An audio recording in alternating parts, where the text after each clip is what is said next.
얘들아 안녕! 2023학년도 고3 10월 학력평가 해설을 맡은 EBS 생명과학의 이주연이야. 안녕! 자, 우리 전범위 생명과학2의 소중한 문제죠. 10월 학력평가 보느라 정말 고생했습니다.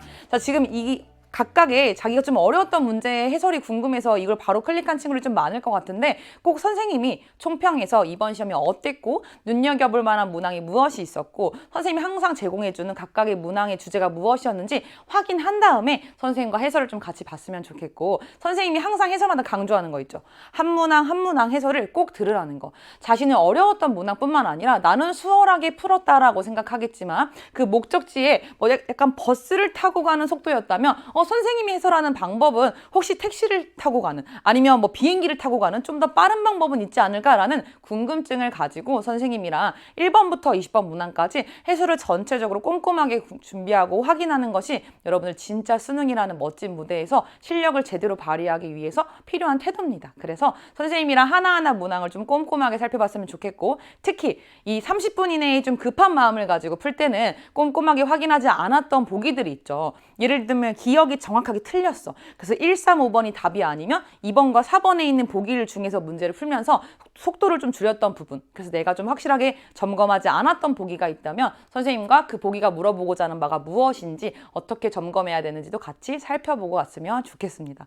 중요한 건 우리 문항 하나하나 해설이니까 선생님이랑 같이 바로 1번 해설부터 가보도록 할게요.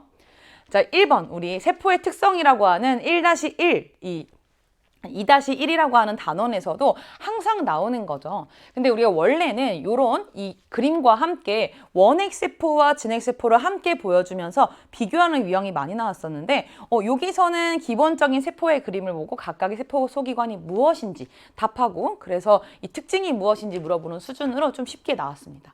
선생님과 하나하나 적어볼 건데 우선 A, B, C를 보면 골지체와 세포벽, 엽록체 중에 하나이다 라고 되어 있어. 이 그림에서 우리 이렇게 넓적한 모양의 구조가 여러 개가 겹겹이 되어 있는 시스터나 구조를 가진 A가 골지체가 되겠죠.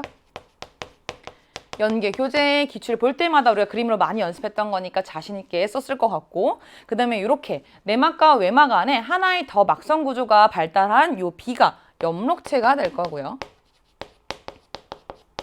그 다음에 C가 세포 전체 바깥 부분을 두르고 있는 약간 두께감이 있는 세포벽이 되겠죠. 우리 문제에서 물어보지는 않았지만 우리는 지금 수능으로 가는 길에서 이 10월 학력평가를 만났기 때문에 나머지 그림으로 찾을 수 있는 요소들도 한번 확인하고 가겠습니다. 자, 가운데 핵이 있어요. 이중막으로 되어 있는 핵이 보이고 가운데 또 인이 있죠. rRNA 합성 장소가 된다라는 거. 그리고 이 핵의 외막과 일부가 연결되어 있는 소포체가 보입니다.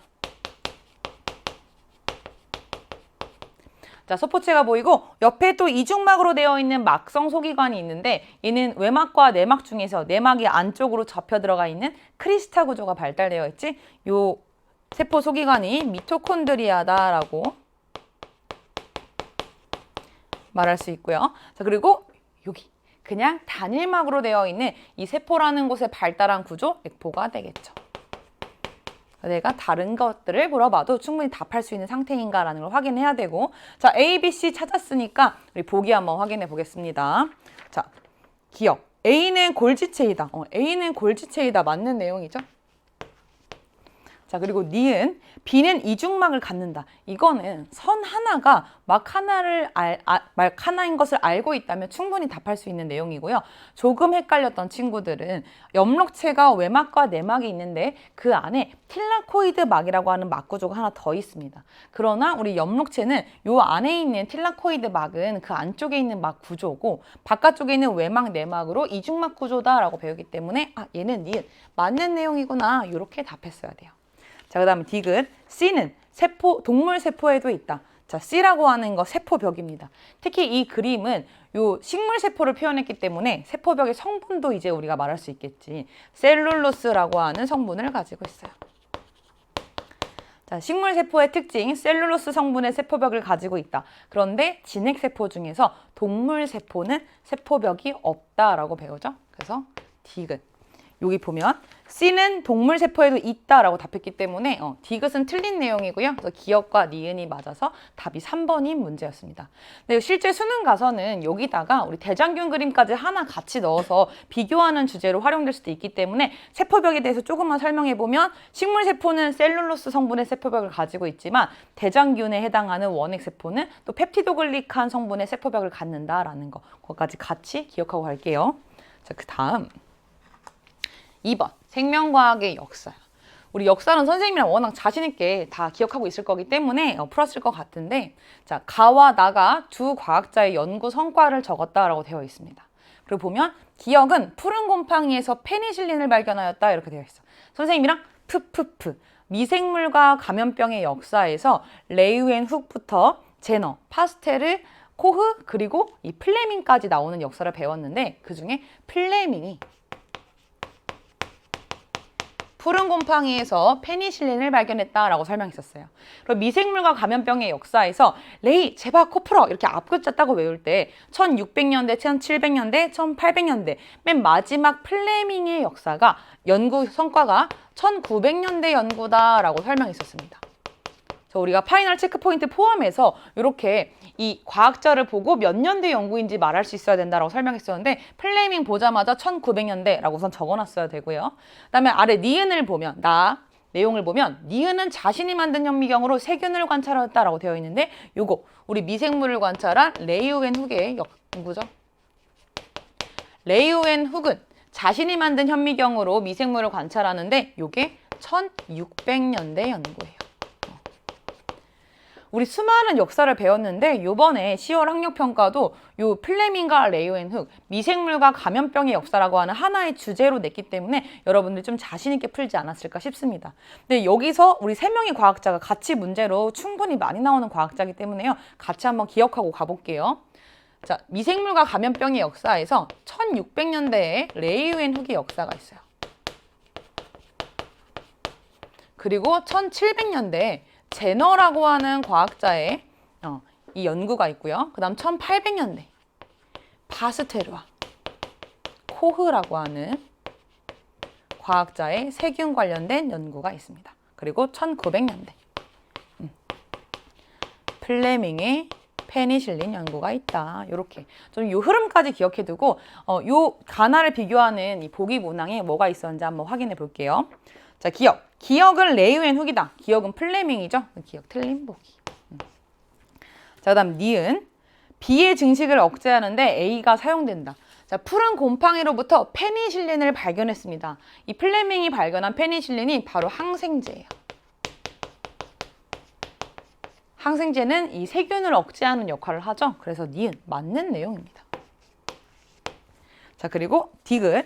나는 가보다 먼저 이룬 성과이다. 나는 1600년대 연구, 가는 1900년대 연구이기 때문에 디귿 맞는 내용이고요. 니은 디귿이 맞아서 답이 4번이 문제였어요. 근데 지금 이 문제에서는 가와 나 두 개만 가지고 비교를 했는데, 예를 들어서 요 4개, 5명의 생명과학자의 연구 성과가 같은 흐름 안에 있다는 걸 조금 더 활용해서 물어본다면, 이렇게 제너의 연구가 이 가의 연구보다 먼저 이룬 성과이다. 이런 식으로 제시한 가나만 비교하는 게 아니고 실제 수능에서는 이 중간에 있는 역사들도 같이 물어볼 수 있다는 것도 기억을 해두면 좋을 것 같아요. 자, 그 다음 3번. 자, 생명의 기원 관련된 문제입니다. 전범위 문제 우리 2번밖에 9월과 10월밖에 못 보는데 9월에서 안 나왔기 때문에 수능에서 처음 만나기 조금 부담스러운, 원래 문제가 좀 쉽게 나오는 단원이긴 하지만 좀 긴장했을 친구들을 위해서 10월에 딱 깔끔하게 나왔어요. 자, 지금 보니까 요 간단한 유기물 그리고 복잡한 유기물 복합체로 흘러가는 요 과정이 보여요. 오파린과 홀데인이 주장한 화학적 진화설에서 간단한 유기물이 되기 전에 원시 대기가 있었다라는 거 좀 기억해야겠지. 자, 원시 대기에서 그 당시에 있었을 거라고 예상됐던 4개의 성분을 말할 수 있어야 됩니다. 그래서 원시 대기에는 메테인, 암모니아, 수소, 수증기가 있었을 것이고, 그래서 선생님이랑 매암수수 이렇게 외웠었죠?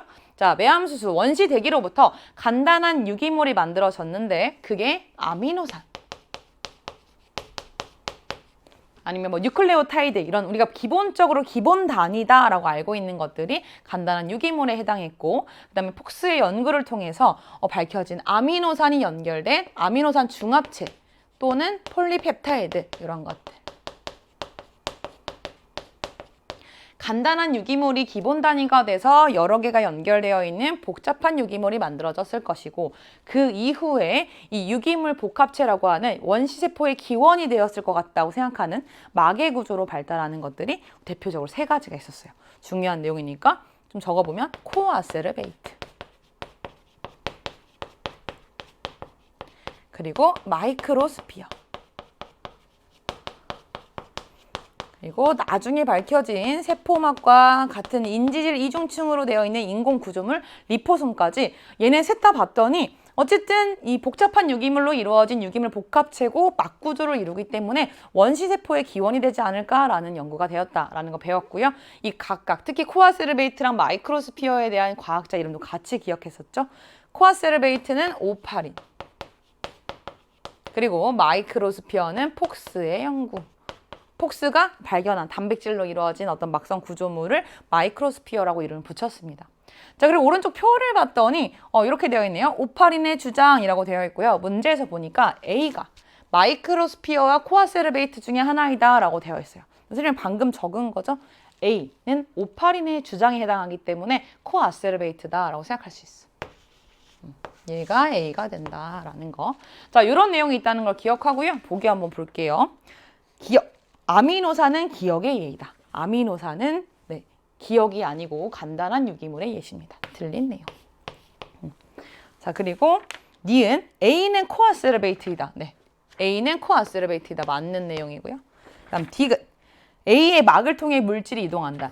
A, 코아세르베이트뿐만 아니라 마이크로스피어, 리포솜 모두 유기물 복합체로서 이 막성 구조의 역할을 합니다. 그래서 막을 통해서 어떤 물질들이 이동하면서 원시세포의 기원으로서 어떤 막 구조를 형성하고 그 안에 나중에 유전물질, 효소 역할을 하는 물질들이 들어가서 원시 생명체가 되지 않았겠는가. 이게 이 생명의 기원 주제에서 배웠던 내용이었어요. 그래서 니은 디귿이 맞아서 답이 4번이 문제였습니다. 자, 우리 지금은 이렇게 이 각각의 어떤 물질이 무엇인지 그리고 유기물 복합체에서도 오파린이 주장한 이 원시 생명체의 기원이 무엇인지 요 정도 물어봤지만 우리가 배웠던 내용에는 원시 대기로부터 간단한 유기물, 대표적으로 아미노산이 만들어지는 과정을 증명한 밀러와 유리의 실험이 있다는 거 같이 기억해야 되고요. 간단한 유기물에서 복잡한 유기물이 만들어지는 과정에 폭스가 아미노산을 고온과 고압의 환경에서 이렇게 혼합액을 가지고 실험했더니 중합체가 만들어졌더라. 아미노산 중합체, 폴리펩타이드 같은 것들이 발견되었다라는 거. 그 적었던 유기물 복합체의 요 3가지. 이렇게 해서 원시 생명체가 만들어지고 나서 이 원시 생명체가 육상 생물에 올라오기까지 어떤 진화 과정을 거쳤는지도 잘 기억하고 있어야 됩니다. 알겠죠? 그 다음 4번으로 갈게요. 기억은 단백질 분해 요소와 이 DNA 분해 요소 중 하나다라고 해서 이렇게 실험 내용이 있어요. 유전물질 확인 실험이 학력평가나 모의평가에 나온 거는 좀 오랜만인 것 같습니다. 그래서 여러분들이 좀 자신 있게 풀었을 수도 있고 오히려 잘 안 나왔었기 때문에 좀 이렇게 소홀했다면 분명 연계 규정 기출에 아예 없는 문제는 아닌데 암기의 영역에서 좀 틀린 부분도 있었을 것 같아요. 자, 이 문제는 잘 풀려면 그냥 원리를 이해하고 있으면 돼. 무엇을 기억해야 되는지 살펴볼게. 자, 열처리로 죽은 S형균의 추출물을 모아놨어요. 자, 열처리를 통해서 S형균을 죽였지만 그 안에 있던 물질들은 이 안에 들어있습니다. 우리가 두 번째 단원, 세포의 특성 단원에서 생명체를 이루는 기본 물질을 여러 가지 배웠어. 그 중에 단백질도 있고요. 탄수화물도 있고요. 그 다음에 DNA, RNA 이런 것들이 있을 겁니다. 자, 이 당시 이걸 실험할 때는 DNA가 유전물질인 걸 모르고 실험했던 거죠. 자, 뭔지는 모르지만 이 중에 기억이라고 하는 단백질 분해 요소와 DNA 분해 요소 중에 하나를 처리했어. 자, 그리고 그럼 이 중에서 단백질 또는 DNA가 없는 요 추출물들이 살아있는 S형균과 혼합되었다라는 거예요. 자, 그래서 살아있는 R형균과 혼합이 됐죠. 자, 그리고 나서 관찰을 해봤더니 살아있는 S형균이 관찰됐대요. 내가 넣어준 건 살아있는 R형균인데 이렇게 물질을 섞고 배양시켰더니 살아있는 S형균이 관찰되었다라는 거. 형질이 바뀐 거죠. 무엇으로 인해서? 외부로부터 들어온 물질로 인해서. 그래서 살아있는 S형균이 관찰되었다라는 건 요 배양하는 과정에서 형질 전환이 일어났다라고 우리가 표현하고요. 그래서 이 실험을 폐렴쌍구균 형질 전환 실험이라고 하죠. 그래서 형질 전환이 일어났다라는 거. 형질에 대한 정보는 어디에 있다? 유전 물질인 DNA에 있다. 형질 전환이 일어나기 위해서는 요 S형균이 가지고 있는 DNA가 R형균 안으로 쏙 들어가야 합니다. 그러니까 기억을 처리하고 나서 요 혼합한 물질에 무엇이 존재했다? DNA가 있었다라는 의미인 거죠. 그러면 DNA 분해 요소를 처리했다면 이 과정이 일어나지 않을 거기 때문에 기억으로 처리한 물질은 단백질 분해 요소겠구나 라고 판단할 수 있습니다. 그래서 S형균이 관찰됐다. 형질 전환이 일어났다. 그러면 그 안에 들어간 물질에 DNA는 존재했다. 이렇게 판단했어야 되는 내용이에요. 그래서 암기가 아니고 형질 전환의 원리가 무엇인지, 유전 물질을 발견한 과정의 의미가 무엇인지 알고 있으면 풀 수 있는 문제였어요. 한번 볼게요. 자, 기억. 기억은 DNA 분해 요소이다. 기억은 단백질 분해 요소죠. 기억 틀린네요. 자, 니은 R형균이 S형균으로 형질 전환되었다. 맞는 내용이고요. 자, 디귿 A의 원형의 DNA가 있다. 자, A는 살아있는 S형균입니다. 자, S형균은 우리가 지금 폐렴 쌍구균이죠. 우리는 이 전범위를 다 배운 상태에서 수능 앞두고 요 시험 보고 있기 때문에 좀 내용을 정리해보자. 폐렴 쌍구균은 삼역 6개의 분류 체계 중에 어디에 들어가는지 말할 수 있어야 돼요. 우리가 세균역이라고 하는 역에 진정세균계 라고 하는 곳에 들어가는 애가 남세균, 대장균, 젖쌍균, 폐렴쌍구균 이렇게 있다고. 더 많은 것들이 있지만 대표적으로 배우는 게 4가지입니다. 그래서 폐렴쌍구균은 세균역의 진정세균계에 속한다라고 말할 수 있어야 되고요. 당연히 세균역에 속하기 때문에 얘는 원핵생물입니다. 자, 우리가 4단원 유전물질에 대한 4-1단원 유전물질이라고 하는 주제에서 원핵생물에는 무엇이 있다? 원형의 DNA가 있다라고 배우죠. 그래서 당연히 S형균은 이 세균에 해당하니까 원형의 DNA를 가지고 있지. 그래서 니은 디귿이 답이어서 답이 4번인 문제였습니다. 이런 식으로 이 시열 그리고 이 수능까지 가면 전체 범위를 다 배운 상태이기 때문에 조금씩 각 단원에 있는 내용이 합해져서 나오거든. 같이 기억하고 있어야 돼. 그리고 5번 문제 볼게요. 세 개의 역으로 분류되는 생물 4종의 개통수다라고 되어 있어. 정말 많은 분류가 있지만 우린 지금 현재 많이 분류로 따르는 삼역 6개 분류 체계를 배우죠. 그래서 세 개의 역을 딱 보면서 지금 내가 알고 있는 세균역, 고세균역, 진핵생물역으로 나눌 수 있어야 됩니다. 그리고 봤더니 대장균과 AB 그리고 고사리가 있어요. 자, 대장균은 방금 설명한 것처럼 세균역. 세균역에서도 진정세균계에 해당하는 생물입니다. 자, 그리고 지금 A, B를 봤더니 아메바와 메테인 생성균이다 라고 되어 있네요. 자, 아메바는 우리 원생생물에 해당하고요. 원생생물계는 진핵생물역에 들어가 있죠. 그리고 메테인 생성균은 극호염균, 극호열균과 함께 고세균역에 해당합니다. 그리고 여기 그 옆에 나와 있는 고사리는 식물계에 해당해요. 얘가 요 진핵생물역에 해당하기 때문에 개통수에서 유형관계가 가까운 애들이 더 가까이에 있는 거죠. B랑 고사리가 더 가까이에 있기 때문에 이 B의 자리에는 똑같은 진핵생물역에서 원생생물계에 해당하는 아메바가 들어가야 돼요. 자, 아메바는 원생생물계.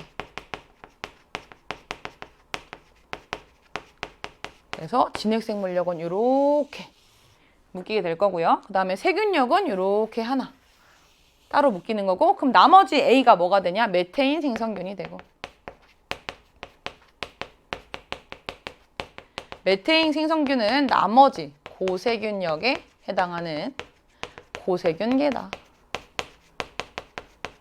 이렇게 해서 세 개의 역을 확실하게 써낼 수 있어야 된다라는 거예요.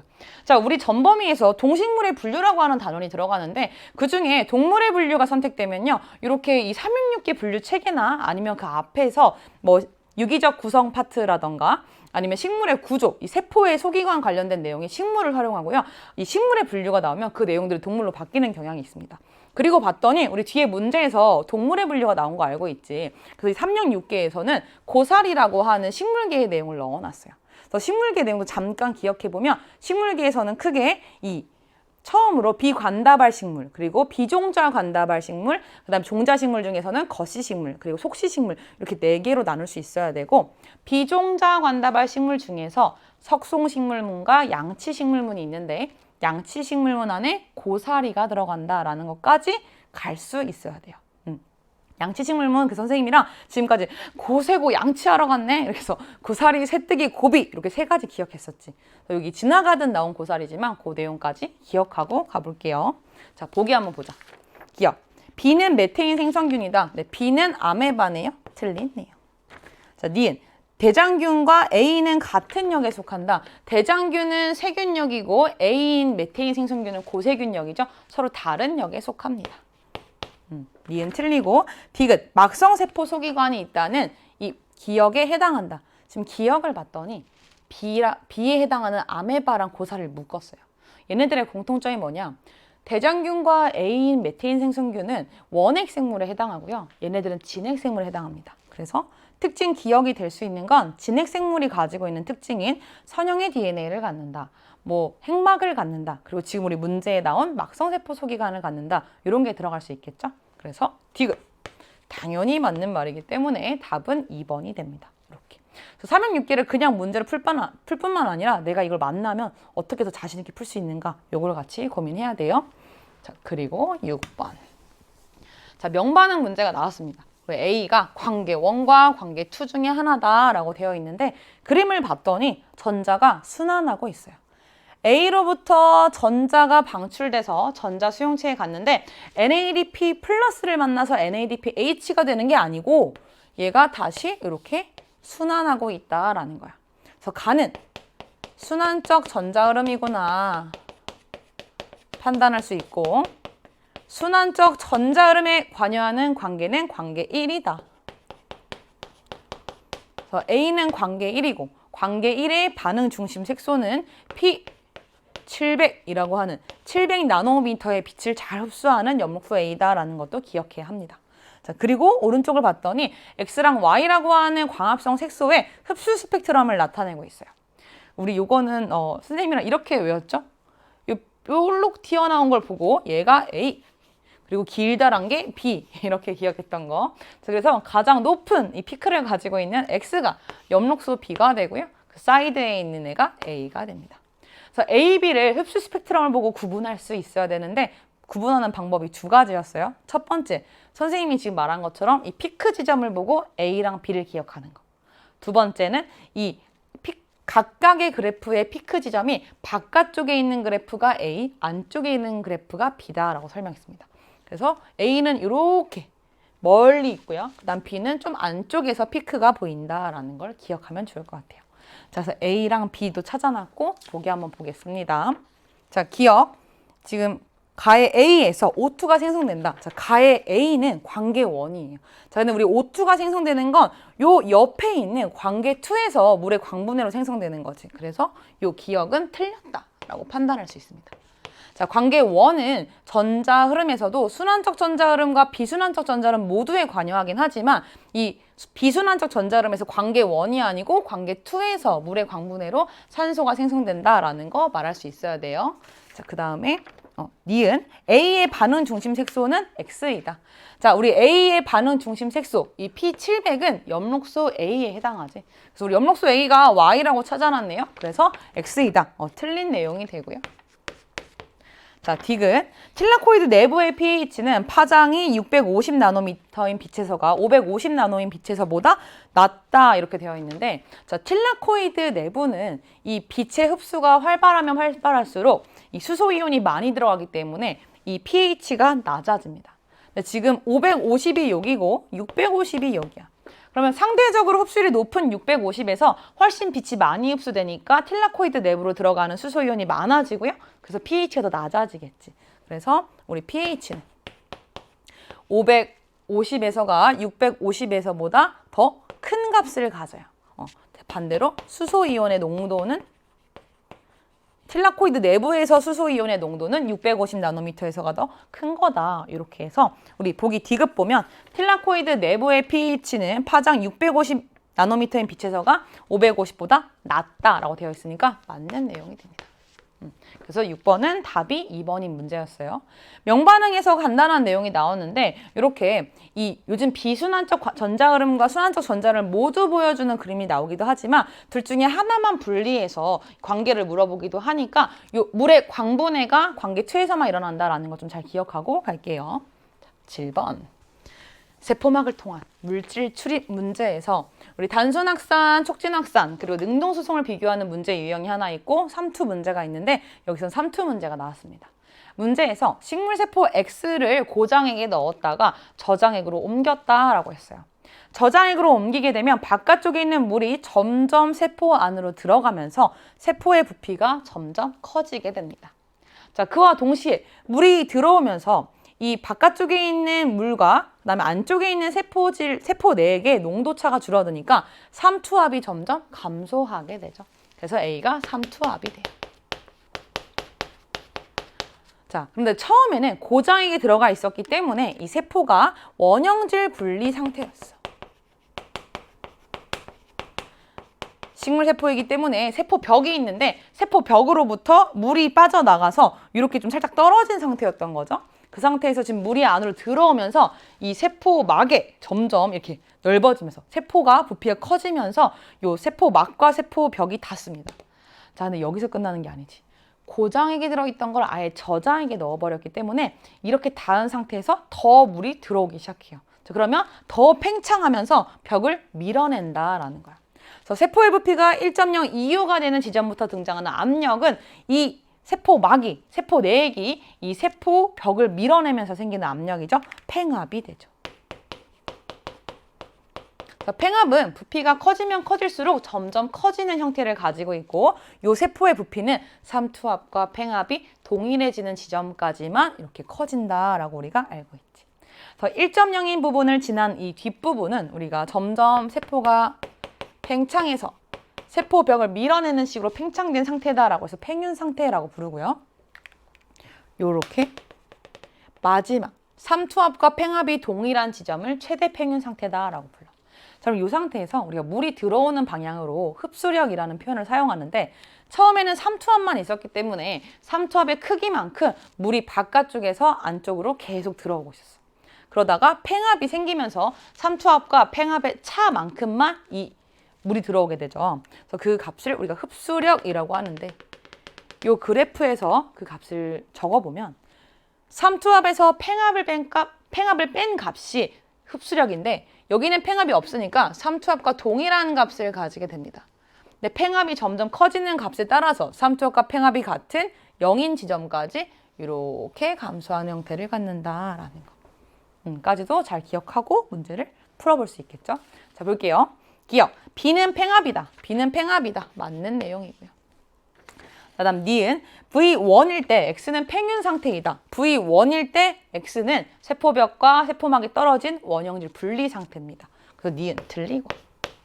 다음 D은 흡수력은 V2일 때가 V1일 때보다 크다. 이렇게 되어 있는데 자, 지금 흡수력은 점점 작아지고 있는 상태지. 그래서 부피가 더 작은 V1일 때 흡수력이 훨씬 더 큽니다. 디귿도 틀려서 답이 1번인 문제였어요.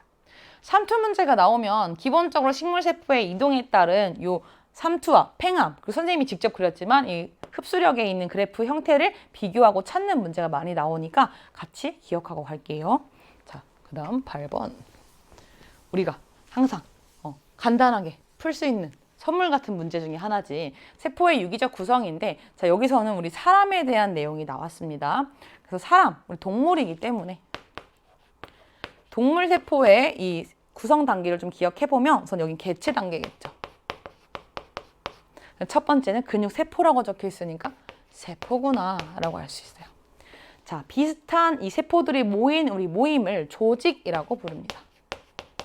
그리고 서로 다른 조직들이 또 모여서 하나의 역할을 수행하는 기관이 된다라고 표현하죠. 이 기관이 끝이 아니고 뭐 눈, 코, 입, 심장, 폐, 간 이런 것들이 기관인데 그 기관들이 이 한 개체가 살아가기 위해서 하는 역할이 유사한 이 그룹들이 있어. 걔네들을 묶어서 기관계라고 하죠. 순환계, 배설계, 호흡계 이런 것들이 여기 들어갑니다. 그래서 이걸 찾고서 앞에 있는 A, B를 매칭해보면 근육세포가 모여서 근육 조직이 될 거고요.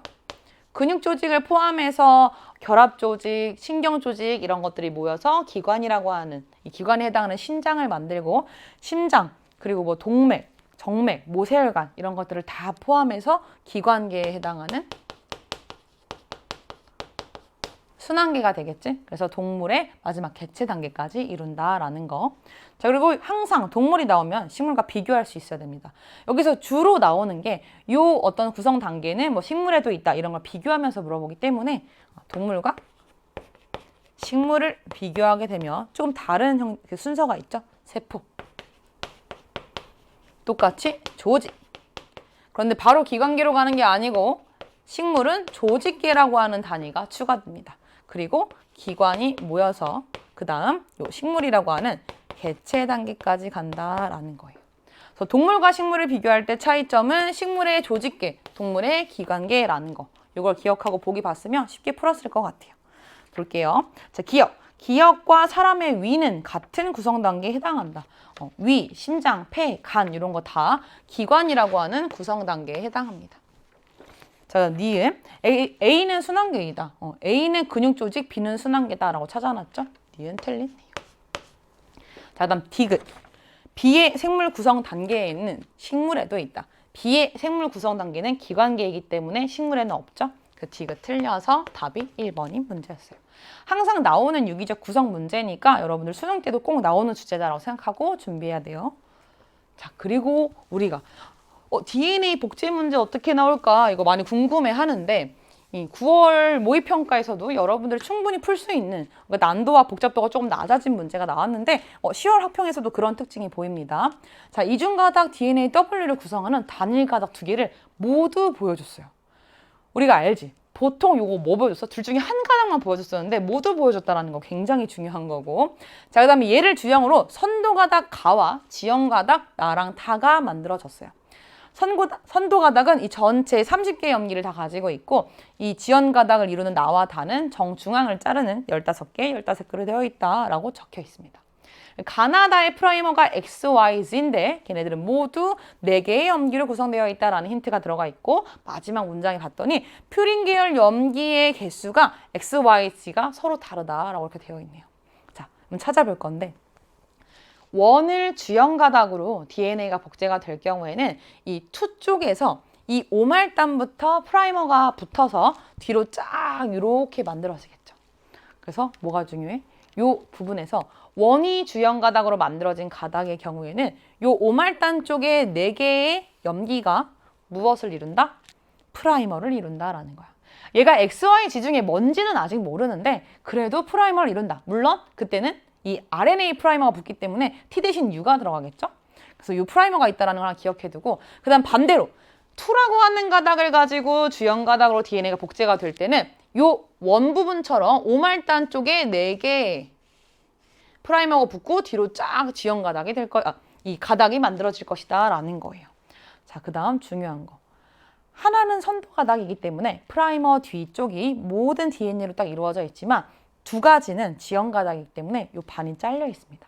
그래서 15번째를 찾아보면 여기가 되겠네. 만약에 원을 주형 가닥으로 요 선도 가닥이 생겼다면 얘는 이렇게 프라이머가 붙고 뒤로 쫙 이어졌을 거고요. 2를 주형 가닥으로 지연 가닥이 만들어졌다면 여기 프라이머랑 이 만들어진 거, 그 다음에 여기가 프라이머가 되고 뒤에 또 만들어진 하나의 가닥이 돼요. 근데 만약에 반대의 경우라면 여기가 프라이머, 뒤에가 만들어진 DNA 가닥, 그 다음에 여기가 프라이머가 된다라는 거야. 그럼 프라이머 중에 2개는 무조건 확실하고 이 2개 중에 무엇일까를 찾아야 된다라는 거죠. 이걸 뭘로 찾겠다? 이걸로 찾겠다. 자, 우리 퓨린 계열의 염기는요, A와 G가 됩니다. 자, 지금 T 대신 U를 적게 되면 GAAU라고 하는 이 프라이머가 하나 있는 거고요. 그다음에 이쪽에 CAU U, C라고 하는 프라이머가 하나 있는 거죠. 둘 다 후보가 가능하니까 우선은 T를 U로 좀 정확히 바꿔서 써볼게요. 이렇게 돼. 자, 그리고 퓨린 계열을 개수를 세보자. 퓨린 계열 세봤더니 여기는 A, H 세 개가 있고요. 여기는 A 하나가 있습니다. 그럼 나머지가 같은 숫자가 될 수 없죠. 부등호로 서로 같은 값이 없기 때문에 2 아니면 4 아니면 0 이렇게 돼야 되는데 봤더니 여기는 퓨린 계열 염기가 하나 있고 여기가 퓨린 계열 염기가 두 개가 있어. 그래서 둘 중에 후보 둘 중에 뭐가 된다? 첫 번째 있는 애가 아니고 요렇게 두 번째 원을 주연 가닥으로 만들어지는 가닥에서 지연 가닥 두 개가 만들어지는구나 라고 확인할 수 있습니다. 그리고 개수에 따라서 우리 3, 2, 1이기 때문에 3, 2, 1 이렇게 나오겠죠. 그래서 얘가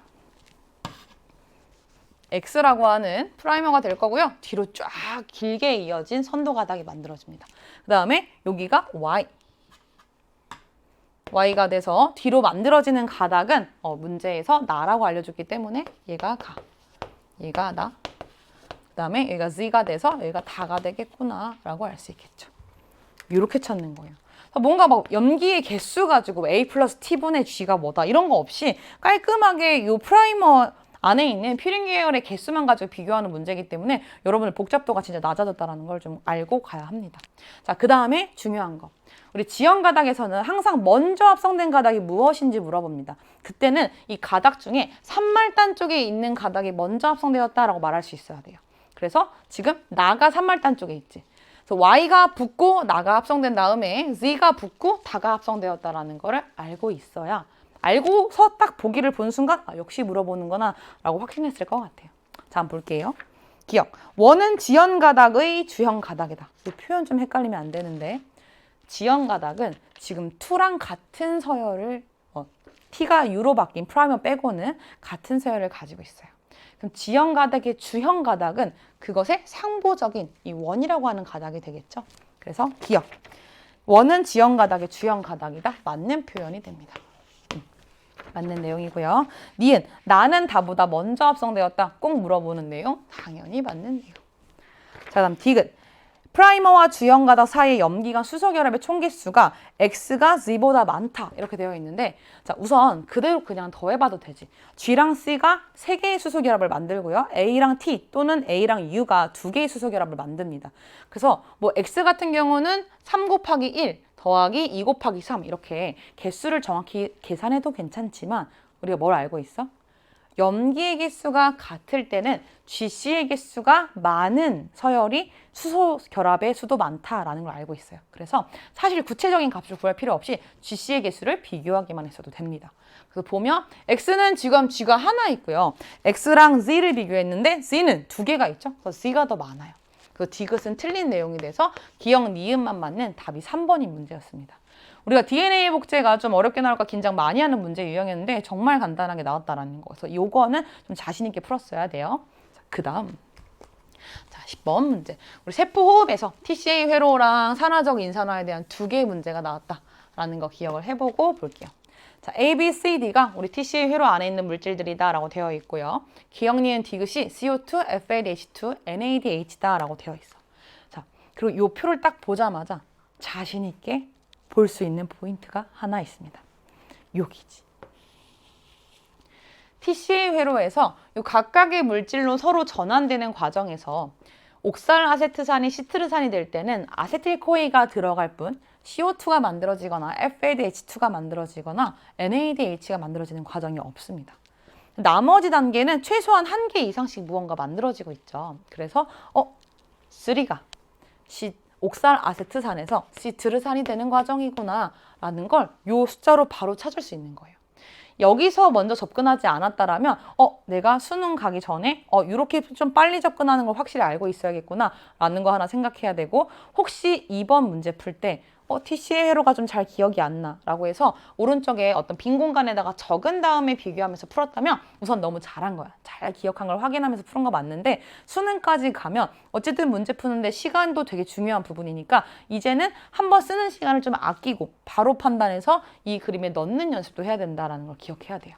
그래서 D가 A로 갈 때는 C5가 되고요. 그 다음 C4가 됩니다.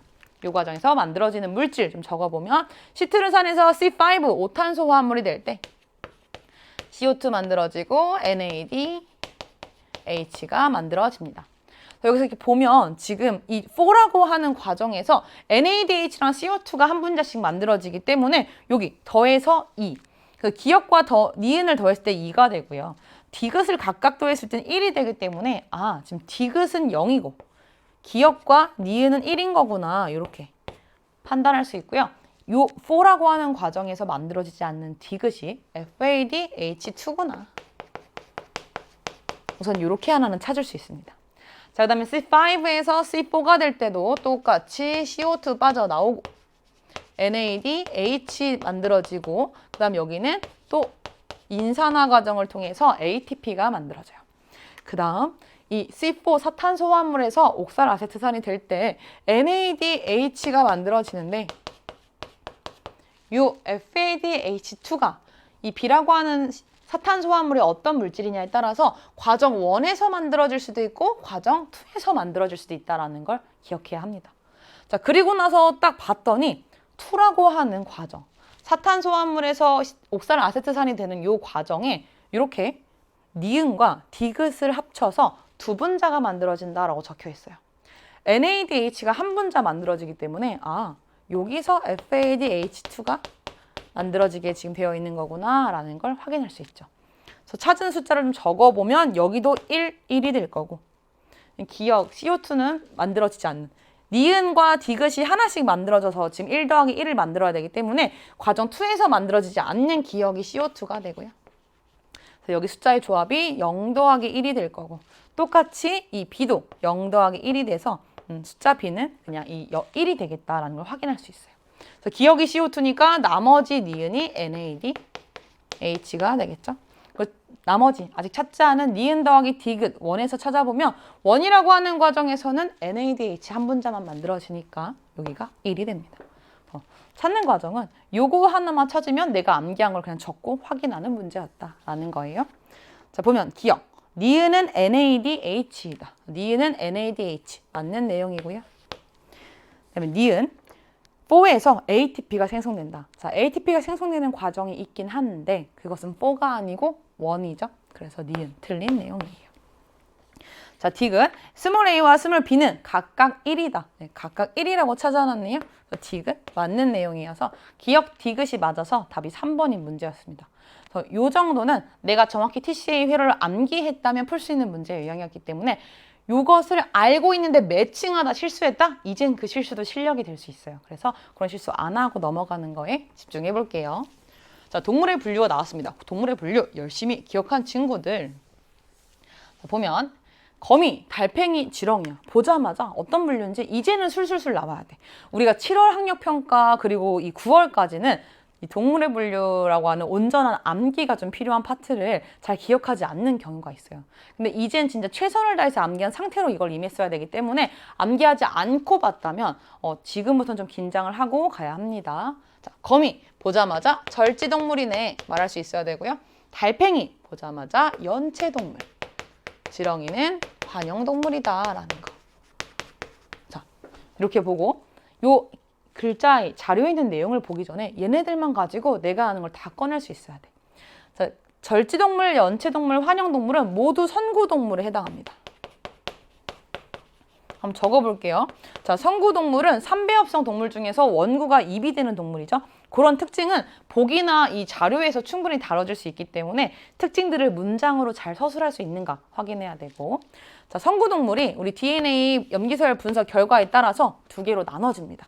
촉수 담륜동물 그리고 탈피하는 탈피동물로 나눠져요. 자, 이 촉수 담륜동물이 또 세 개로 나눠지죠. 촉편, 연환 해서 편형동물, 연체동물, 그리고 환영동물. 보이죠? 우리가 찾아놓은 내용들. 그 다음에 탈피동물에 탈선하면 절대 안 돼! 이렇게 해서 선형동물, 그 다음에 절대 안 돼! 절지동물이 들어간다 라는 거 알 수 있어요. 자, 이 상태에서 보면 우리 연체동물과 환영동물은 촉수 담륜동물에 속하기 때문에 A와 B 중에 하나겠구나라는 걸 바로 찾을 수 있고요. 그래서 나머지 C가 절지동물에 해당하는 거미가 된다. 이렇게 답할 수 있습니다. 자, 그리고 이 A와 B는 모두 촉수담륜 동물에 속하기 때문에 연체동물과 한형동물 중에 하나인데 그 중에서 체절이라고 하는 걸 갖는 것 한형동물에 해당하죠. 절지동물 중에서 탈피동물 중에 선형동물과 절지동물 중에는 절지동물이 체절을 가지고 있습니다. 그래서 B와 C에는 모두 체절이 있다라고 했기 때문에 B는 촉수담륜 동물 중에서도 체절을 가지고 있는 환형동물이 돼요. 그러니까 환형동물에 속하는 지렁이가 되겠다. 이렇게 판단할 수 있고요. 나머지 A가 연체동물에 해당하는 달팽이가 되겠죠. 자, 이런 식으로 이 유연관계에다가 이 분류까지 좀 표현을 해놓고 보기 한번 볼게. 기억. A는 원구가 항문이 된다. 자, 지금 제시된 모든 동물은요, 다 선구동물입니다. 모두 원구가 입이 되는 동물이죠. 기억 틀린 내용. 자, 니은 B는 환형동물에 속한다. B는 환형동물에 속한다. 맞는 내용이고요. 디귿 C는 탈피를 한다. C는 절지동물. 절지동물 어디 속한다? 탈피동물에 속한다. 맞는 내용. 그래서 니은과 디귿이 맞아서 답이 5번인 문제였어요. 그래서 우리가 내가 보자마자 이 분류를 말할 수 있다면 충분히 맞출 수 있는 문제구나 라는 걸 기억하고 갈게요. 자, 12번. 탄소 고정 문제인데 그림이 너무 귀엽지? 우리가 항상 이렇게 연결되어 있는 순환고리를 배워왔었는데 이렇게 탄소 고정 과정에서 켈빈의 룰의 일부만 보여줬습니다. 분자수를 알려줬기 때문에 우리는 분자수를 말할 수 있어야 돼요. 자, 봤어. 어디에 들어가는지 알 수 없지만 탄소 고정 과정에 정말 중요한 힌트가 하나 있지. 이 녀석이죠.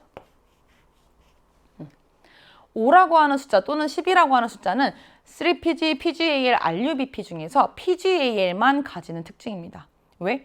6분자의 PGAL 중에 한 분자가 포도당 만드는 데 쓰이고 나머지 5분자가 다시 이 전환 과정에 쓰이기 때문에 5라는 숫자를 보자마자 Z가 PGAL이다 라고 말할 수 있어야 돼요. 그럼 방향이 쉽게 고정이 되죠. 자, 그리고 요 3과 6에서는 이 3이라고 하는 숫자가 RUBP가 되고요. 그리고 이 6분자가 나머지 3PG가 된다. 이렇게. 그리고 보면 5분자의 PGAL이 3분자의 RUBP가 되는 이 과정을 RUBP의 재생, RUBP를 다시 재생산한다. 이런 식으로 쓰는데 이 과정에서 3분자의 ATP가 사용됩니다. 그리고 3분자의 RUBP로부터 이 6분자의 3PG가 만들어지는 이 과정에서 3분자의 CO2가 고정되는 거죠. 그래서 이 과정을 우리가 이산화탄소의 고정 단계다라고 부르기도 하고요. 일부만 표현했으니까 나머지 이렇게 좀 과정을 표현해 보면 6분자의 3PG가 6분자의 PGAL이 된 다음에 한 분자가 빠져나가서 5분자가 된 거지. 그 과정에서는 6분자의 ATP가 쓰이고요. 그 다음에 6분자의 명반응 산물인 NADP, H가 쓰여요. 그리고 그 과정에서 한 분자의 PGAL은 포도당을 만들러 간다라는 것까지 기억하면 좋을 것 같아요. 이 과정까지 좀 기억해보고 지금 이 선으로만 되어 있으니까 방향을 표시해보면 이렇게 되고 있는 거죠. 그래서 이렇게 가고 있는 B방향으로 지금 진행이 되고 있구나라는 걸 판단하고 답을 봐야 합니다. 볼게요. 자, 기억. 회로의 방향은 A다. 틀리네요. B죠. 자, 그 다음 니은. 과정 1에서 ATP가 소모된다. 자, 5분자의 PGAL이 3분자의 RUBP가 될 때는요. 3분자의 ATP가 소모됩니다. 맞는 내용. 자, 다음 디귿. 한 분자당 탄소수는 Y가 Z보다 많다. 자, 탄소수랑 인상기수 한번 적어볼게요. 3PG와 PGAL은 모두 3개의 탄소와 하나의 인산기를 가지고 있습니다. 여기도 3개의 탄소와 하나의 인산기. 근데 RUBP는 5개의 탄소와 2개의 인산기를 가지고 있죠. 그래서 보기에 한 분자당 탄소수는 Y가 Z보다 많다. 맞는 내용이 되는 거죠. 디귿이 맞아서 답이 4번인 문제였다. 이렇게 탄소 고정 과정까지 풀어보고요. 13번으로 갈게요. 자, 유전자 발현 조절 내용 중에서 원핵세포랑 진핵세포 중에 진핵세포에 관련된 내용이 나왔어요. 그래서 선생님이랑 연기교재 열심히 공부했던 친구들은 이거만큼은 좀 잘 풀지 않았을까라는 믿음을 가지고 보겠습니다. 자, 어떤 동물의 세포 원에서 유전자 가와 나가 있대. 가와 나의 앞을 봤더니 전사인자가 결합할 수 있는 부위가 A, B, C, D 각각 좀 서로 다르게 있고 이 전사인자를 암호하고 있는 조절 유전자가 W부터 Z까지 있습니다. 근데 이제 얘네들이 이 A, B, C, D에 각각 서로 다른 곳에 결합을 하는데 친절하게 하나는 알려줬죠. 자, W가 A에 결합을 한대. 그래서 여기 결합하는 거 좀 적어 놓고요. 중요한 거 딱 보면 유전자 가에는 어차피 W가 결합하는 A 자리가 없기 때문에 얘는 있든 없든 가의 전사와는 상관없겠구나. 요거 하나 생각할 수 있어. 나머지 조건을 가지고 X, Y, Z가 어디에 결합하는지 봐야 되는데 전사 조건이 좀 다릅니다. 가 같은 경우는 전사인자가 B와 D 중에 한 부위에 결합만 하면 하나 또는 두 부위에 결합하면 전사가 되는 거고 나는 세 부위가 있는데 그 중에 두 부위에는 결합을 해야 전사가 된다라고 되어 있어. 그리고 지금 이 세포 1에 이 W부터 Z 중에 두 가지만 발현되어 있다라고 되어 있네요. 그 소리는 W, X, Y, Z 중에 두 개가 지금 존재한다라는 거죠. 자, 그리고 생각을 해볼 거야. 자, 두 개가 존재하는데 가와 나가 지금 모두 발현되고 있다라고 되어 있습니다. 표 볼 줄 알아야 되지. 제거된 유전자가 없을 때 가나가 모두 발현된다는 건 B와 D 중에 하나에 결합을 했다는 거고요. 유전자 나 같은 경우는 A, C, D 중에 두 개랑 결합을 했다는 거야. 그러면 겹치는 D에 결합하는 애는 무조건 존재하겠구나. 하나 정도는 아래 표를 보지 않고도 힌트로 얻어갈 수 있는 거예요. 근데 이거 몰라도 선생님이 연습한 걸로 이거 정말 쉽게 풀리는 문제였습니다. 선생님이 항상 강조한 거. 제거했는데 변화가 없다면 현재 전사 과정엔 그렇게 중요하진 않다라고 설명했어요. 근데 제거했는데 어떤 변화가 나타났다? 엄청 중요하다 이렇게 설명했었거든. 답이 딱 나오지. W를 제거했더니 하나가 전사가 안 돼요. 그럼 지금 W가 존재한다는 뜻이고 Y를 제거했더니 둘 다 전사가 안 돼요. Y가 존재한다는 뜻이에요. 4개 중에 2가지가 존재한다는 거 너무 X를 가지고 확인을 했으니까 얘는 없구나 이렇게 판단하는 거야. 자, 그리고 X가 있든 없든 원래 없었으니까 발현 안 되고 있었으니까 유전자가 사라져도 둘 다 발현이 될 거고요. Z도 원래 발현 안 되고 있었기 때문에 Z가 없어도 당연히 가, 나가 모두 전사가 될 거다라는 겁니다. 자, 그리고 W는 어차피 A에 결합한다고 알려줬기 때문에 가, 나를 모두 발현시키는 이 Y가 D에 결합하겠다라는 것도 찾을 수 있다라는 거예요. 내용은 엄청 많지만 선생님이랑 계속 연습했던 거 제거했을 때 뭔가 바뀌면 되게 중요한 거 아니면 살짝 무시해도 되는 조건 요거 가지고 수월하게 풀었을 것 같아요. 보기 한번 볼게. 자, 기억 A는 X이다. A는 동그라미죠. 틀린 내용이고요. 니은 Y의 결합 부위는 D이다. 맞는 내용이지. 둘 다 동시에 결합하는 부위가 지금 전사인자가 결합하는 상황이었고 디귿 제거된 유전자가 없는 원에서 X가 발현된다. X랑 Z는 발현되지 않고 있었습니다. 답은 니은이라서 2번이 문제였어요. 그래서 진핵생물의 유전자 발현 조절 문제 치고 여러분들이 간단하게 연습해왔던 것만 딱 깔끔하게 사용하면 되는 문제였습니다. 자, 그 다음에 세포호흡과 발효에 대한 내용. 그래서 여기는 세포호흡과 비교하지도 않고 딱 이렇게 발효 2개만 비교하는 문제가 나와서 조금은 발효 비교 단계가 하나 줄어든 상태였다라는 거 기억하고 갈게요. 자, 가와 나가 이 원과 투 중에 하나야. 피르부산이 젖산이 되는 과정에서는요. 중요하게 NAD 플러스가 만들어집니다. 자, 분자수는 쓰지 않을 거예요. 지금 물어보는 바가 분자수 숫자 계산하는 건 아니니까. 자, 다음 피르부산이 에탄올이 되는 과정에서는 처음 CO2가 빠져나오는 탈탄산 반응을 통해서 아세트알데하이드라고 하는 물질이 되고 아세트알데하이드가 NADH로부터 다시 환원되면서 수소를 받아오면서 NAD 플러스를 만든다라는 걸 기억해야 됩니다. 그래서 둘이 동시에 만드는 물질이 있고 한쪽만 만들어지는 물질이 있죠. 그래서 이 표가 A와 B는 모두 동그라미가 될 거고요. 과정 가나에서 모두 만들어지는 물질 기억이 NAD 플러스 니은이 CO2가 됩니다. 그리고 CO2를 만드는 과정이 여기 과정 가가 여기 2가 되고요. 그 다음에 나가 1이 된다. 굉장히 간단한 문제였죠. 보기 한번 볼게요. 자, 기억. 니은은 CO2이다. 맞는 내용이네. 자, 다음 니은. A와 B는 모두 동그라미이다. 이것도 맞는 내용. 디귿. 사람의 근육세포에서 산소가 부족할 때 나가 일어난다 라고 되어 있는데 사람의 근육에서 산소가 부족할 때 젖산 발효가 일어나죠. 그래서 나는 원, 젖산 발효 맞는 내용이네요. 그래서 디귿 맞아서 답이 5번이 좀 수월하게 풀 수 있는 문제였어요. 15번 문제. 자, 우리 효소의 활성에 영향을 미치는 요인을 물어봤습니다. 9월 모의평가에서는 효소의 기능과 특성을 물어보는 종류라던가 이런 걸 물어봤다면 요번에는 이 활성에 영향을 주는 온도, 기질의 농도 이런 거랑 관련된 문제가 나왔어요.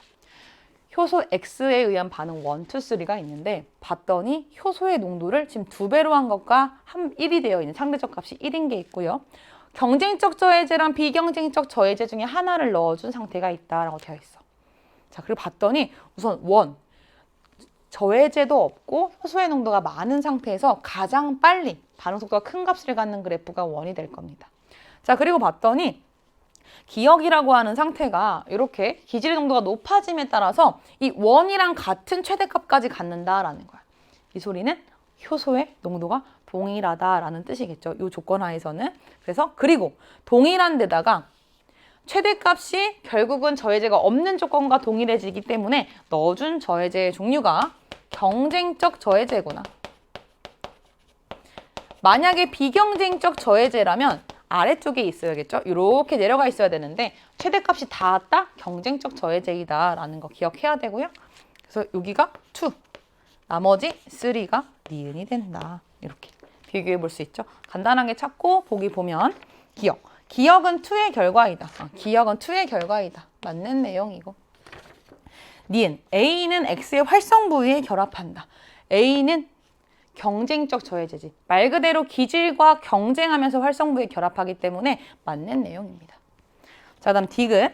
니은에서 기질과 결합한 X의 수는 S1일 때가 S2일 때보다 많다. 자, 기질과 결합한 X의 수는 이 반응 속도랑 관련이 있죠. 그래서 S1일 때보다는 S2일 때 더 많이 결합해서 초기 반응 속도가 높게 나오는 거지. 그래서 디귿은 틀린 내용이에요. S2일 때가 더 많다라는 거. 그래서 기억 니은이 맞아서 답이 3번이 문제였습니다. 여기까지 풀고 나서 우리에게 돌연변이도 주지 않았으나 많은 것들을 생각하게 하는 좋은 유전자 발현 문제가 나왔습니다. 자, 볼게요. 22개의 염기쌍으로 구성된 X가 폴리펩타이드 X를 만들고 있대. 가와 나는 이 1, 2, 3, 4 중에 하나다라고 되어 있고요. 기억은 4개의 염기로 구성되어 있다라고 되어 있어. 지금 가는 서열 11개를 줬고 여기 7개가 나와 있으니까 당연히 여기 4개가 들어가겠죠. 자, 그리고 지금 선생님이 여기 설명하려고 좀 빈 공간을 만들어 놨고요. 나머지 조건을 먼저 볼게요. 자, 첫 번째. 원이라고 하는 이 1, 2, 3, 4 중에 원은요. T 더하기 C 그리고 A 더하기 G의 비율이 6분의 5라고 되어 있습니다. 지금 이 나라고 하는 서열은 여기를 숨겨놔서 알 수 없지만 가는 확인할 수 있죠. 그래서 세보면 T랑 C를 더하면 하나, 둘, 셋, 넷, 다섯, 여섯, 7개가 되고 나머지 A 더하기 G가 7분의 4가 되기 때문에 가는 원이 될 수 있다 없다? 없다. 자, 그리고 잘 기억해야 되는 거 A의 상보적인 염기가 T고요. G의 상보적인 염기가 C예요. 그래서 원이 이런 조건이라면 반대로 원의 상보적인 3는 T 플러스 C분의 A 플러스 G가 5분의 6이어야 된다라는 거야. 무슨 소리야? 어차피 7분의 4 또는 4분의 7이라는 값과 관련되어 있는 가는 1과 3는 될 수 없다라는 거죠. 그래서 가가 2 아니면 4가 되고요. 나가 1 아니면 3가 되는 조건이다라는 거예요. 이걸 찾은 상태여야 됩니다. 이게 가장 먼저 접근했어야 되는 거였고 그 다음에 이제 활용해 볼 게 이 마지막 문장이에요. X가 타이로신과 트립토판을 가지고 있다라고 되어 있어요. 선생님이랑 코돈표를 많이 본 친구들은 요것까지는 좀 기억해보자 라고 했던 것 중에 하나가 바로 트립토판입니다. UGG. 트립토판을 지정하는 코돈은 딱 하나 있어. 근데 얘가 UGG가 만들어지려면 거기에 상보적인 염기는 ACC가 돼야 되죠. 이런 거랑 생각해 볼 수 있고요. DNA에서 보려면 ACC 또는 CCA를 찾아야 된다라는 거. 타이로신은 안 외워도 돼요. 그냥 코돈표를 보고 오면 됩니다. 선생님은 외우지 않지만 해설을 위해서 요번만 외운 거겠지? 자, 적어보면 UAU 또는 UAC 둘 중에 하나가 됩니다. 그래서 요 타이로신을 결정하는 DNA 서열은 ATA거나 아니면 ATG가 된다라는 것 생각해 볼 수 있겠지. 그래서 요 조건을 좀 성립하는 어떤 요 염기가 있는지를 찾아볼 만하다라는 거야. 그럼 이제 요것을 찾아봐야 되는데 판단 과정은 간단한데 확인해 봐야 될 경우의 수는 좀 있어요. 선생님이 하나씩 볼 건데 가가 2랑 4일 수가 있고 그 다음에 우리는 심지어 이 둘 중에 뭐가 주연 가닥인지 모르기 때문에 이렇게 있어. 2가 가가 투면서 주연 가닥인 경우의 수가 있을 거고요. 가가 투면서 비주연 가닥인 경우의 수가 있을 거예요. 그리고 가가 4가 되고 주연 가닥인 경우가 있을 거고 비주연 가닥인 경우가 있을 거다라는 요 생각을 한번 해봐야 됩니다. 그리고 우리가 이제 이 주연 가닥이나 비주연 가닥을 많이 배웠기 때문에 비주연 가닥은 결국은 전사된 이 mRNA 서열과 T랑 U만 다른 거지. 그래서 비주연 가닥이라면 오말단에서 시작하는 ATG라던가 아니면 요 염기 서열 중에 종결 코돈을 만들 수 있는 어떤 서열이 있다던가 이런 특징이 있어야 되고 주연 가닥이라면 ATG를 만들 수 있는 이런 서열의 조건을 가지고 있다던가 아니면 이 종결 코돈을 만들 수 있는 조건을 가지고 있어야 된다라는 거야. 그것까지 생각한 상태로 하나하나씩 판단을 해볼 겁니다. 자, 첫 번째로 해볼게요. 기각하는 과정이 생각보다 간단해. 경우의 수는 많지만 절대 복잡하지 않았다라는 거. 자, 볼게요. 2가 주연 가닥이라고 생각해보자. 자, 투면서 주연 가닥이면 요 가닥이 주연 가닥이 됩니다. 그러면 새로 생긴 mRNA는 오말단 여기서부터 쭉 오기 때문에 여기에 종결 코돈이 있게 돼요. 그럼 종결 코돈을 만들 수 있는 DNA 3염기 조합이 여기에 있나를 확인해 보면 돼. 그럼 생각해 볼게. 딱 봤더니 3염기 조합, 종결 코돈을 만들 수 있는 3염기 조합이 여기 있어. 이렇게. 자, 그러면 종결 코돈 찾았으니까 게시 코돈까지 가면서 타이로신과 트립토판이 있는지를 확인해야겠죠. 3개씩 잘라서 가면 됩니다. 우선 이렇게 3개씩 잘라볼게. 요 서열에서는 ATA, ATG 또는 ACC가 없기 때문에 요 가 쪽에는 없네. 그럼 나에서 얘네들을 만들 수 있는지 봐야겠다라는 생각을 할 수 있죠. 자, 나가 1과 3가 각각 어떤 경우일까 그냥 뒤집어 보면 되거든요. 그래서 보면 만약에 3부터 들어와서 요대로 그대로 붙어 있다고 한다면 우리가 4개의 염기 중에 알지 못하는 3개의 염기가 있고 그 다음에 3개 요렇게 들어가야 된다라는 거예요. 놀랍게 TAC 게시 코돈을 만들 수 있는 경우가 있어요. 게시 코돈도 만들 수 있고 종결 코돈도 만들 수 있는데 중요한 거 뭐가 안 만들어져? 하나는 숨겨 있다 하더라도 여기는 GC이기 때문에 전사되는 부위가 CG가 돼서 아르지닌이 만들어져요. 그러면 이 하나, 둘, 셋, 넷, 5개의 코돈이 지정하는 아미노산에 타이로신과 트립토판이 둘 다 있지는 않네. 이렇게 기각하면 됩니다. 간단하죠? 자, 그리고 그림에서 2가 맞고 비주연 가닥이다라고 한다면 자, 가가 2고 비주연 가닥이면 그대로 mRNA 서열이 돼야 돼서요. 여기에 A, U, G가 만들어질 수 있는 ATG라고 하는 애가 있어야 돼요. 그리고 봤더니 ATG가 없어. 그래서 아니구나 이렇게. 생각보다 간단하죠? 그 다음에 이제 그럼 2는 아니네. 그럼 우선 확실하게 4라는 건 우리가 알고 있어. 자, 4라는 조건 하에서 이번엔 주연 가닥이라고 한번 생각해 볼게요. 똑같이 여기가 주연 가닥이라면 오말단부터 이렇게 만들어지는 mRNA가 있을 거기 때문에 TAC가 3말단부터 있어야 됩니다. 3말단 방향에서 이렇게 지금 봤더니 TAC가 여기 있어. 지금 4가 되려면 요 가라는 서열이 이렇게 뒤집어져서 들어가야 되죠. 그래서 TAC로 맨 끝에 게시 코돈이 만들어지고요. 그 다음에 1과 3를 기준으로 3개씩 잘린다라는 거예요.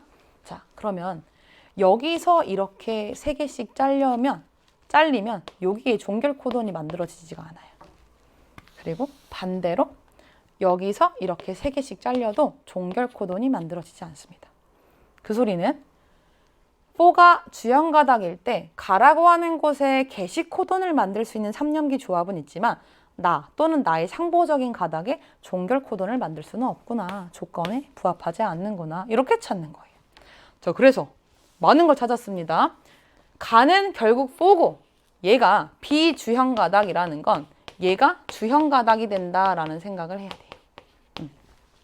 자, 그래서 요 가 부분이 이제 주형 가닥이 요 mRNA 서열에서 T가 U로 바뀐 거랑 동일하다라고 말할 수 있겠지.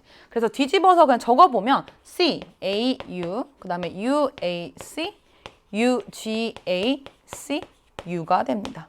자, 얘가 mRNA 서열의 뒷부분이기 때문에 여기 뭐가 있어야 된다? 종결 코돈이 있어야 된다. 그리고 딱 봤더니 종결 코돈이 될 수 있는 데가 여기밖에 없어.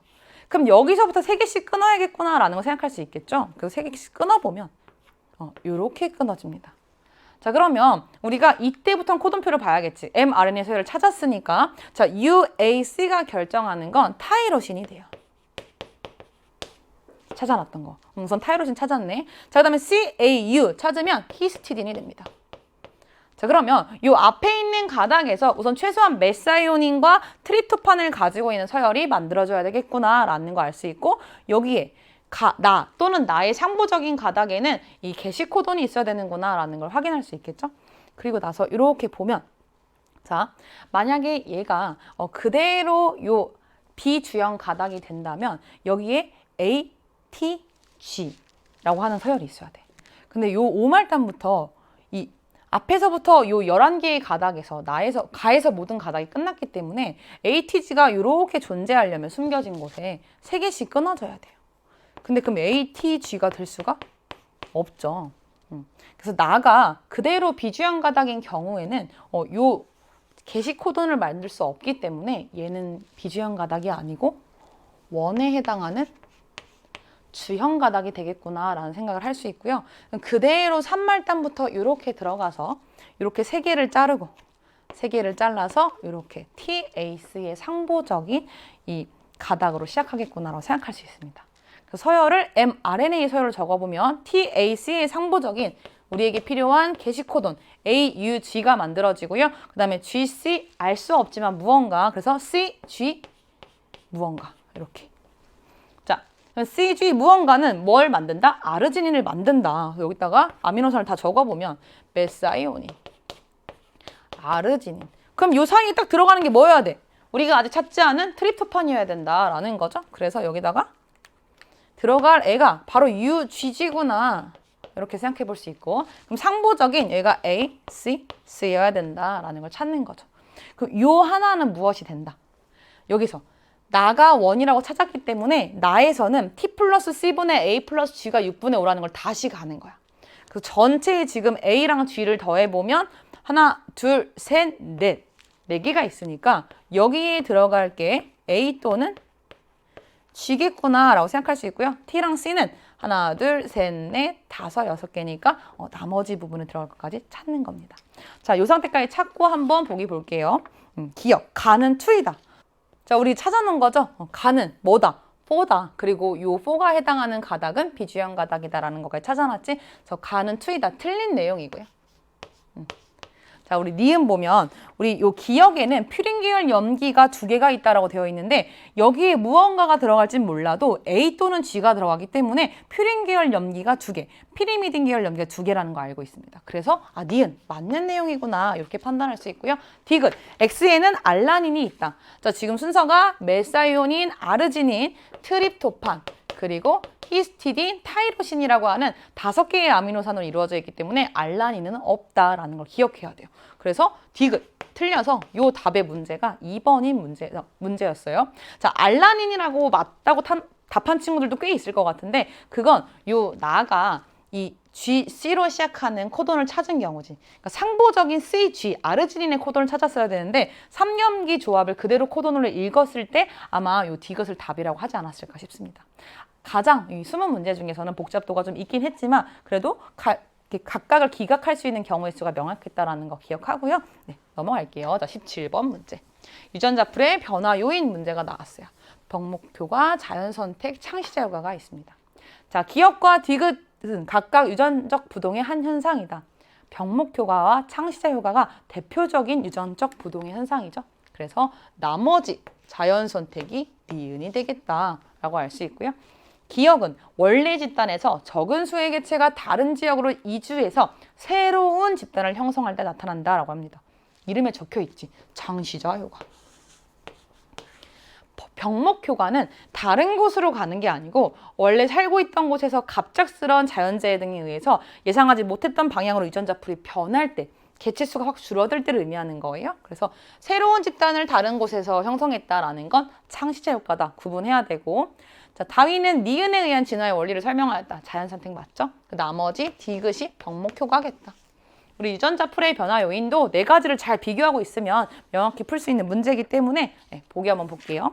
자, 기역. 기역은 유전자 풀의 변화 요인이다. 기역뿐만 아니라 기역, 니은, 디귿 모두 유전자 풀의 변화 요인이에요. 여기에 나오지 않은 돌연변이, 유전자 흐름까지도 같이 기억을 하고요. 자, 니은. 니은은 자연 선택이다. 맞는 내용. 자, 디귿은 자연재해 등에 의해서 집단의 크기가 급격하게 작아질 때, 병목 효과, 병의 목처럼 갑작스럽게 개체군의 수가 줄어들 때 나타나는 현상이다. 그래서 간단하게 기역, 니은, 디귿 다 맞아서 답이 5번이 문제였어요. 자, 그리고 우리 유전자 제조한 문제. 지금까지 연습했던 거 열심히 했다면 다 풀 수 있는 문제 수준으로 나왔습니다. 자, 중간을 다 숨겨놨지만 우리는 이렇게 제한 요소랑 아래에 있는 표를 가지고 매칭하는 걸 정말 많이 연습했기 때문에 풀어볼 거예요. 선생님이랑 같이 연습했던, 가장 많이 연습했던 방향으로 한번 해보도록 할게요. 자, 이렇게 지금 B1이라고 부를게요. B가 두 개가 있어서 원래는 뭐 BMS 이렇게 앞글자로 많이 부르는데 B1이라고 하는 제한 요소 잘랐을 때는 22랑 28이라고 하는 조각으로 나눠진다고 되어 있어요. 자, 그리고 B2라고 하는 조각으로 잘랐을 때는 여기서 한 군데가 잘리고 8과 42로 나눠진다라고 되어 있어. 그럼 완전 끝쪽에 8개만 만드는 곳이 있다라는 거지. 자, 그리고 S로 시작하는 제한 요소는요, 두 군데를 자르고요. 그래서 10개, 20개, 20개가 된다라고 되어 있어요. 마지막은 이 자르는 부위를 다 찾아야지만 이 두 개를 동시에 넣었을 때 몇 개가 자를지를 판단할 수 있습니다. 접근하는 방법이 두 가지인데 우선은 첫 번째로 접근할 수 있는 방법은 이 8개를 가지고 바로 먼저 서열을 찾는 거예요. 자, 양 사이드에서 이 각각의 제한 요소가 자를 때 양쪽에 6개씩의 제한 요소가 있다는 걸 알고 있어요. 그 소리는 잘랐을 때 8개가 나온다는 건 요 6개에 한 쌍이 더 추가돼야 된다라는 거거든. 볼게. B2로 잘랐을 때 한 쌍이 더 추가될 수 있으려면 여기는 안 돼. 여기 끝에 A로 끝나죠. 그러면 여기서 A로 시작한다고 해도 이렇게 해서 6개에다가 총 10개인 애가 만들어지기 때문에 B2로 8개짜리 염기 조각이 만들어지려면 이쪽에서 자를 수는 없다라는 거예요. 그래서 팔을 가지고 먼저 여기 이 사이드에서 이쪽에서 8개가 만들어져야 되는구나 라는 걸 가지고 얘를 적어보면요. AG, A, T, C, T 이렇게 염기 서열이 적히고 얘가 이런 식으로 잘려서 8개의 염기 조각과 나머지 42개를 만드는구나 이렇게 판단할 수 있습니다.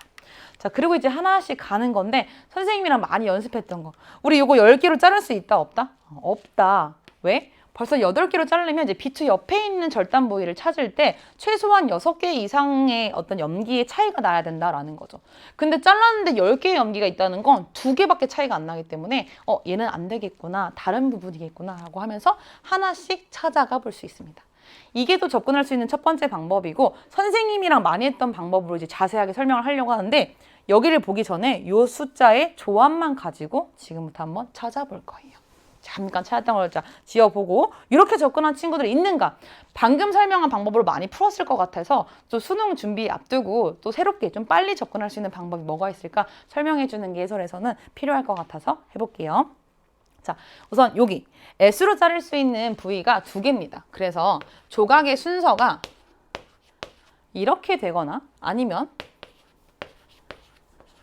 뭐 이렇게 아니면 20, 20, 12랑 거의 뭐 뒤집기만 하면 되니까 둘 중에 하나다라는 거예요. 자, 그리고 나서 생각해보면 자, 우선 8개가 잘려야 되고 22개랑 28개가 잘려야 되는데 생각을 해볼게. 이 경우의 수에서 22개가 잘리면 각각의 자른 조각의 염기의 수가 6개 정도는 차이가 나야 된다 그랬어. 지금 C랑 G가 겹치기 때문에 그래도 최소한 한 4개는 차이가 나야 되거든요. 근데 봐봐. 만약에 순서가 20, 10, 20이라면 B1이라고 하는 제한수로 잘랐을 때 22까지 잘리고 28까지 잘리는 부위를 만들 수 있다 없다? 없다. 얘랑 2개가 차이가 날 수 없다라는 거예요. 반대의 경우도 똑같겠죠. 그렇기 때문에 S가 자르는 이 염기의 순서가 10이 양 끝쪽에 한 군데에 있는 거겠구나 라는 생각을 하나 할 수 있습니다.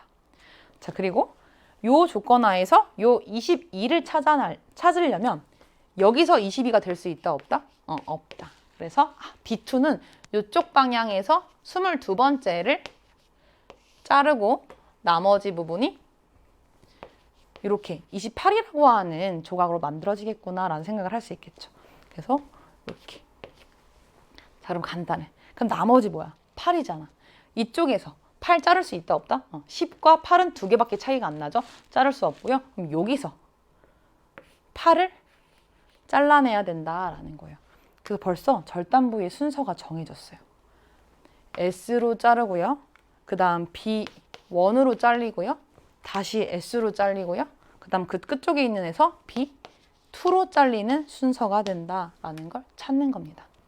그리고 각각의 조각의 사이 염기의 수가 10개, 12개, 8개, 그리고 12개, 8개구나. 요 사이의 개수 차이로 다 찾을 수 있어. 순서를 찾고 나서 방금 했던 8을 가지고 보면 여기는 8이 될 수 없으니까 여기가 8이 되겠구나. 선생님이 항상 이렇게 숫자를 접근한 다음에 얘를 뒤집을지 그대로 쓸지를 확인해야 된다고 했었죠? 그대로 쓸 겁니다. 다 찾았으니까 숫자를 한번 적어볼게요. 방금 찾은 숫자가 10, 12, 8, 12, 8이었어요. 그리고 가장 끝에서 자르는 애가 요 B2였습니다. 그래서 적어보면 B2가 자르는 AG, A, T, C, T 이렇게 잘린다. 아까 찾아놨던 거죠? 이렇게 찾고요. 그 다음에 S로 자르는 거 양 끝에서 지금 10을 만들어야 됩니다. 그래서 S로 자르려면 10이 되려면 C, C, C. 그래서 이렇게 그대로 잘려서 S가 여기를 잘라낸다. 자, 그 다음에 요 12개의 염기의 차이를 두고 요 또 절단 부위가 있어야 되기 때문에 그대로 6개가 붙으면 됩니다. G, G, G. 그 다음에 C, C, C가 되겠죠? 이렇게 해서 S로 잘리는 부위가 12개의 염기를 만들고요. 중간에 B1으로 잘리는 부위가 22개랑 28개를 만들어야 되기 때문에 여기서 G, G, G. 나머지 염기 부분이 나머지 개수를 확인하면 우리 G, G, A, T, C, C 이렇게 해서 여기를 우리 요 B1으로 잘라서 이렇게 B1으로 자른다라고 할 수 있겠죠. 자, 이런 식으로 절단 부위랑 모든 서열을 찾아야만 풀 수 있는 문제였기 때문에요. 서열을 다 찾아봤고 보기를 좀 같이 볼게요. 자, 기억. 기억에서 사이토신의 개수는 6이다. 전체 C를 세보면 총 C가 7개가 있는 걸 알 수 있습니다. 그래서 기억 틀린 보기다. 뭐야? 정말 서열을 다 찾아야 풀 수 있는 문제였네. 요거 하나 생각해보면 되고. 자, 두 번째. 4에서 염기가 12개인 DNA 조각이 형성된다. 자, 4는 B2랑 S로 자른 겁니다. 자, S랑 B2로 자르면 요 사이에 염기의 수가 12개인 염기 조각이 만들어지죠. DNA 조각 만들어진다. 맞는 내용이고요. 그다음에 디귿. X에서 상부적인 두 단일 가닥의 염기간 수소결합의 총 개수는 자, 이 전체의 GC쌍과 AT쌍을 다 더해서 곱하기 3 곱하기 2로 계산해 보면 68개가 나와요. 58개가 아니고 68이라고 하는 정확한 숫자를 찾아서 기각했는가 확인해야 되고 다른 숫자로 틀렸다라고 답했다면 다시 문제 풀어봐야 됩니다. 그래서 니은만 맞아서 답이 2번이 문제였어요. 자, 그다음 우리 이렇게 이 산화적 인산화에 대한 문제, 세포업에서 2개의 문제가 나왔는데 원래는 X, Y를 이렇게 제공하는 순서를 다르게 해서 하나의 실험으로 보여주는데 이번에는 각각을 처리한 문제였다라는 걸 기억하면서 볼게요. 자, 우선 원의 경우, 원과 투를 구분할 때 이 수소이온의 이동 방향을 보면 되겠지. 전자전달기를 통해서 원에서 투로 능동수송됩니다. 그래서 원이 기질이 되고요. 능동수송에서 들어가는 방향이 막사이 공간이 된다. 그리고 이 과정에서 우리 저해제 X랑 Y를 처리했는데 이 각각의 차이가 둘 다 ATP가 합성이 안 되지만 산소가 소모되는 것과 소모되지 않는 경우가 있다라는 거예요. 산소는 전자 전달기를 통해서 전자가 전달됐을 때 맨 마지막에 전자를 받는 최종 전자 수용체 역할을 하기 때문에 전자가 소모된다는 건 전자 전달기가 잘 굴러가고 있다라는 걸 뜻합니다.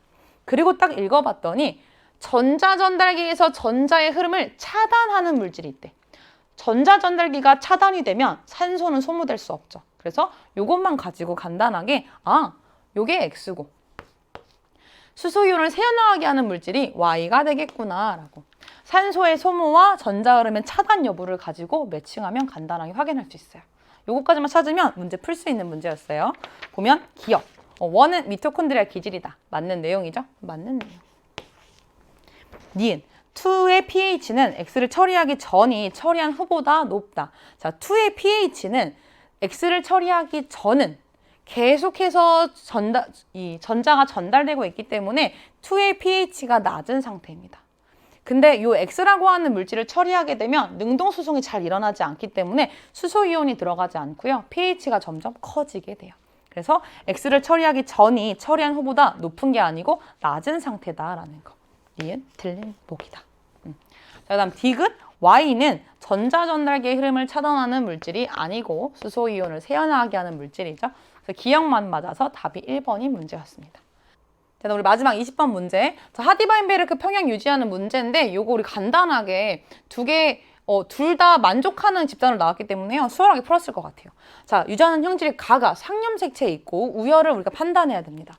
근데 여기서 원에서 가가 발현된 객체들을 합쳐서 A의 빈도를 구했더니 3분의 1이다 라고 알려줬어. 자, 지금 이 수능에 가까워서 준비를 많이 한 친구들은요. 이 문장을 보자마자 가가 발현되는 게 우성이다. 이렇게 판단했을 겁니다. 자, 근데 선생님 이게 뭐죠? 전 모르겠는데요. 하는 친구를 잘 기억해야 돼. 자, 만약에 가가 발현된 개체들이 열성 유전자인 경우라면 만약에 T랑 스몰 T라고 그냥 가정을 해볼게요. 자, 가가 발현되는 게 열성이라면 그 개체들은 모두 스몰 T만 가지고 있어요. 그 소리는 스몰 T의 유전자 빈도는 1이 되고 라지 T의 유전자 빈도는 0이 된다라는 뜻이야. 자, 그러니까 0과 1이 아닌 다른 숫자가 갖는다? 다른 숫자가 등장한다? 그럼 그 표현형은 열성이 아니고 우성이구나라는 걸 이제 말할 수 있는 걸 한번 점검해야 된다는 거예요. 그래서 가가 발현되는 형질이 우성인 이 유전자로 만들어진 형질이구나라는 걸 하나 기억해야 되고요. 자, 그 다음에 이제 우성 표현형을 가진 개체들 중에서 이 A의 빈도가 3분의 1이다라는 걸 가지고 2분의 1과 비교한 친구들. 자, 우성 표현형을 가진 개체들 중에서 똑같이 T랑 스몰 T로 할게요. 라지 T랑 스몰 T. 자, 우성인 유전자의 빈도는 1 더하기 Q분의 1입니다. 열성 유전자의 빈도는 1 더하기 Q분의 Q라고 하는 값을 가져요. 자, 1 더하기 Q분의 1은 2분의 1보다는 크고 1보다는 작은 값을 갖습니다. 근데 1 더하기 Q분의 Q는 0보다 크거나 같고 2분의 1보다 작은 값을 가져요. 그래서 우선 내가 요 두 개의 식을 찾았는가라는 걸 생각을 해야 되고 각각을 대입해서 넣어보면 이 P랑 Q는 1보다는 작은 값을 가져야 되기 때문에 확실히 기각이 됩니다. 자, 3분의 1이라고 하는 숫자는 2분의 1보다 작은 숫자죠. 그래서 여기 내가 지금 구한 A의 빈도가 A랑 A 스타 관계에서는 열성인 유전자의 빈도구나 라는 걸 생각할 수 있고요. 그래서 이렇게 쓰는 거예요. 그래서 A는 정상 표현형일 거고 이 가가 발현되는 게 A 스타겠구나 라는 것까지 확인할 수 있습니다.